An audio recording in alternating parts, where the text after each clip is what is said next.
বরপেটা জেলার বাগবর কেন্দ্রে ২ নম্বর চাচড়া গ্রামের একটি জরাজীর্ণ কাঠের সেতুর জন্য নরক যন্ত্রণা ভোগ করছে জনগণ। স্বাধীনতার ৭৯ বছর পার হলেও এখনো পর্যন্ত একটি কাঠের সেতু নির্মাণ হয়নি। বিধায়ক শেরমান আলীর বিরুদ্ধেও ক্ষোভ। বর্তমান কংগ্রেস দলের নিলম্বিত বিধায়ক শেরমান আলী কোনো ধরনের গুরুত্ব দেয়নি বলে অভিযোগ উঠেছে। প্রতিদিন স্কুল কলেজের ছাত্রছাত্রীদের দুর্ভোগ পোহাতে হচ্ছে।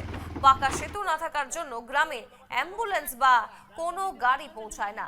নির্বাচনের পূর্বে পাকা সেতুর কাজ আরম্ভ না হলে ভোট বয়কটের হুমকি ক্ষুব্ধ জনগণের। এবং সেই রাস্তার ছবি আপনাদের সামনে, বেহাল সেতু দিয়ে কিভাবে যাতায়াত করছে রাম জনগণ দেখতেই পাচ্ছেন, যার জেরে প্রত্যেক দিন নরক যন্ত্রণার সম্মুখীন হচ্ছেন তারা।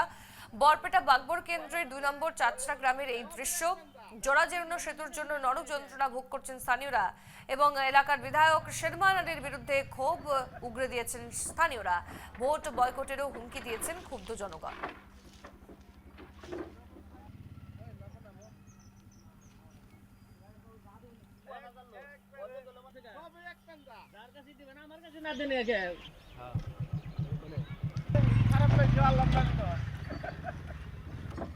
বিস্তারিত জানতে আমরা সরাসরি যাব। প্রতিনিধি শহীদ আমাদের শাহিদ আমাদের সঙ্গে যুক্ত হয়েছে। শাহিদ, যে ছবি আমরা দেখতে পাচ্ছি যে একেবারে জরাজীর্ণ কাঠের সেতু, কিন্তু এলাকার বিধায়ক শেরমান আলীর বিরুদ্ধে সাধারণ মানুষ একেবারে ক্ষোভ উগরে দিয়েছেন, কারণ তিনি কাজের কাজ কিছুই করছেন না। দীর্ঘদিন ধরে এই অবস্থা রয়েছে, সামনে নির্বাচন রয়েছে এবং তারা বলছেন তারা ভোট বয়কট করবেন।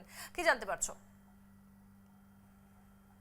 জেলার বাগবর সমষ্টি এলাকার আদর্শ গাঁও বলতে পারি, আদর্শ গাঁওয়ের ২ নম্বর চাচড়া গ্রাম যেটা রয়েছে, ২ নম্বর চাচড়া গ্রামে দেখা যাচ্ছে যে একটা কাঠের সেতুর জন্য কিন্তু দৈনন্দিন যে চলাচলের ক্ষেত্রে যে গ্রামবাসীরা কিন্তু নরক যন্ত্রণা ভোগ করছে।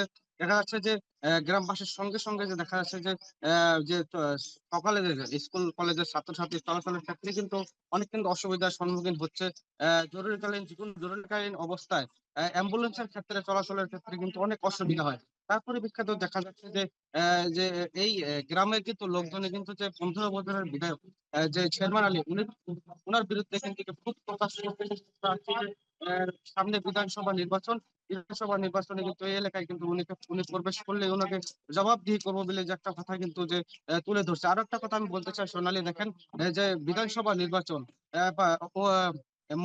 বাগবর সমষ্টি চাচড়া গ্রামের লোকজনে কিন্তু আরো একটা কথা তুলে ধরছে যে উনি আমাদের এই গ্রামে যেহেতু কাজ করতে পারে নাই, উনি এখন পুরোনো যে দুনিয়া বিধানসভা ছিল, উনি উনি ওই জায়গায় যে কিছু প্রতিশ্রুতি দিচ্ছে, ওইগুলা কিরকম ভাবে পূরণ করতে পারবে, এগুলা কিন্তু কথা উঠে আসছে সোনালী।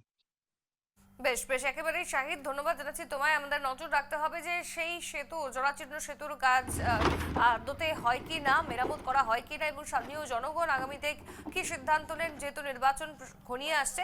নজর রেখো। ধন্যবাদ তোমায়।